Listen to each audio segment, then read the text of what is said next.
What's up, everyone? Been a party again. Today we're going to be going over one of my most frequently asked questions, and that's what I should buy. And honestly, there's no simple answer to that question, but what it really boils down to is A, what do you want the most? If it's for your collection, investing, whatever, like what do you want in your quote unquote portfolio the most? Second question is, can you afford to buy it? If first edition PSA 10 Charizard's going for, $500,000, can you afford to spend $500,000 on a Charizard? The answer is no, then you probably shouldn't be buying one. Third question that you really need to try and figure out stems from, really the second question, and that is, can you hold on to that item long term if the price goes to shit? So, backtracking a bit, we'll start from the beginning. So, if you've got, your collection goal, say you want to have all the hollows from Legend of Blue Eyes in first edition PSA 9 or better, that is still, despite what people want to think, a reasonable goal to have. Now, should you be just buying up every hollow that comes up one by one, or should you have an actual, buying strategy on how to achieve your goal? Because, in my opinion, I think a lot of this stuff, over time and long term is going to keep going up in price. But I also think that the price disparity, the gap between item A and item B is going to keep increasing on certain cards. So, to give you an example, when I started back up in the hobby, Blue Eyes White Dragon in a 10 wavy was, say, $2,000. Red Eyes Black Dragon was about, $1,000 to $1,200.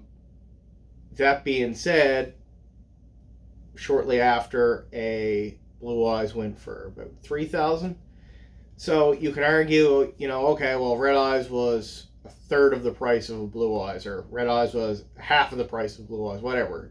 Point still remains that Blue Eyes was more expensive than Red Eyes. And what's happened over, the last couple of years, that disparity in the price has increased exponentially. Right now, you have people throwing around $100,000 offers to buy a Blue Eyes in a wavy 10, and you've got Red Eyes chilling out around, 20, 25 grand. So,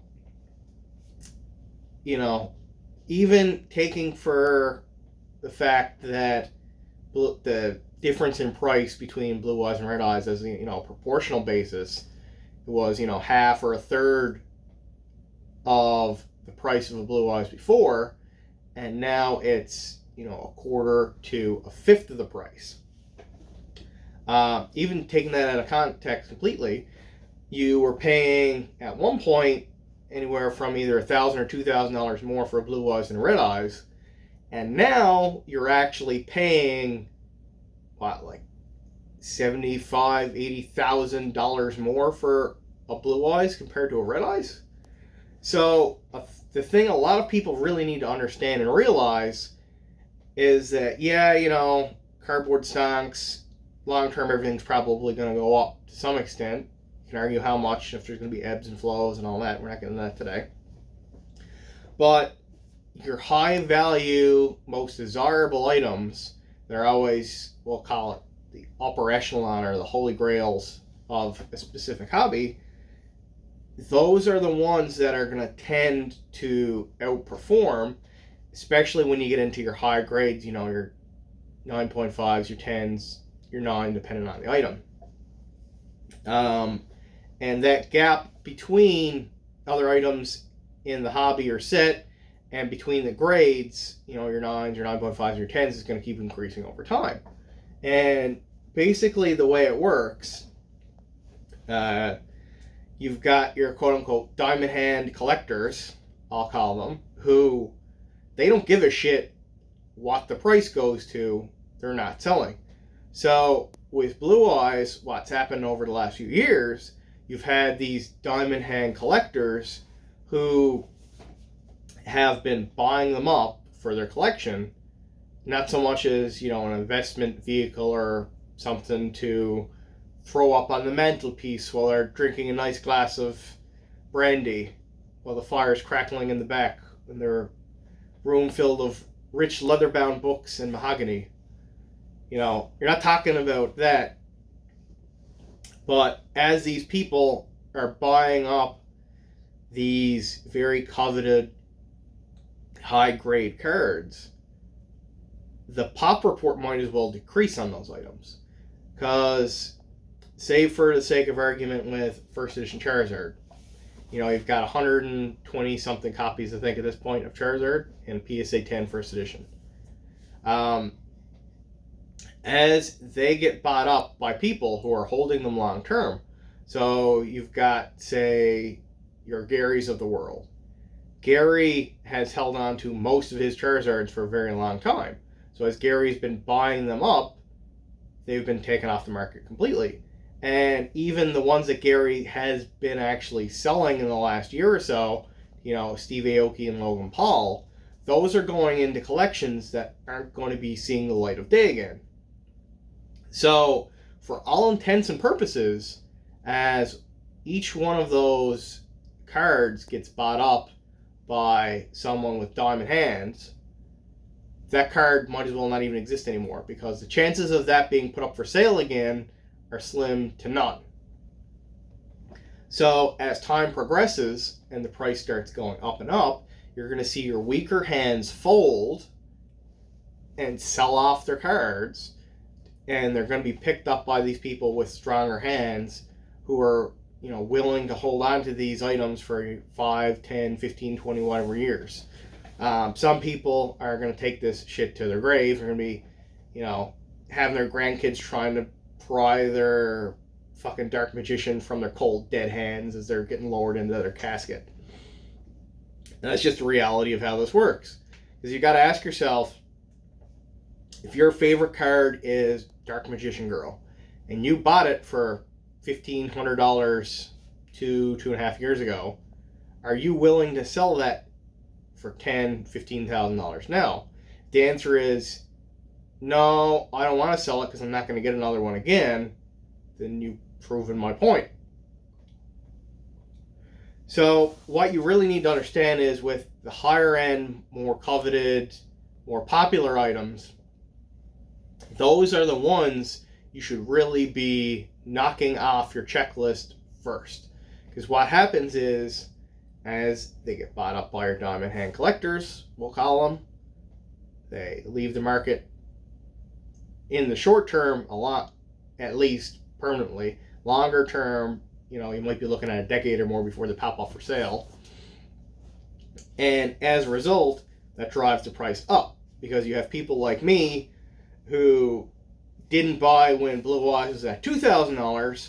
All of a sudden they're willing to spend $20,000 on one a couple of years later, and then that becomes a new price. And then as that $20,000 copy's bought up, someone else is looking for one, wants it even more, they're willing to spend, you know, $30,000, $40,000, $50,000. And it's a cycle that'll keep repeating itself as long as there's interest in the hobby, and as long as there's interest in the specific card that people are trying to buy or sell.